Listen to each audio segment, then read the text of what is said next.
ফেব্রুয়ারি 1 তারিখ রবিবার আজ হিন্দু সমাজ উৎসব আয়োজন করা হয়েছে কর্ণাটক রাজ্যে ব্যাঙ্গালোর শহরে কবনপেট বানাপ্পা পার্ক খেলার মাঠ প্রাঙ্গণে।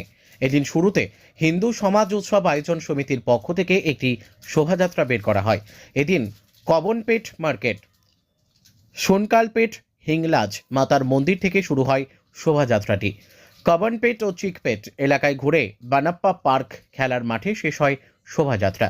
হিন্দু সমাজ শোভাযাত্রা কয়েক হাজার মানুষ পা মেলান। হিন্দু সমাজ কর্মসূচিতে থাকছেন ভগবত গীতা পাঠ, ছোটদের ফ্যান্সি ড্রেস কম্পিটিশন, দেশপ্রেমমূলক গান, ক্লাসিক্যাল নৃত্য পরিবেশন, নাটক পরিবেশন, মুখাভিনয় পরিবেশন। সবার শেষে প্রধান বক্তা শ্রী শ্রী পূজনীয় স্বামীজির থেকে আশীর্বাদমূলক বার্তা। আপনারা সেই ছবি দেখুন ওয়ার্ল্ড পাবলিক টিভির পর্দায়। বেঙ্গালুরু থেকে নিজস্ব প্রতিনিধির রিপোর্ট, ওয়ার্ল্ড পাবলিক টিভি।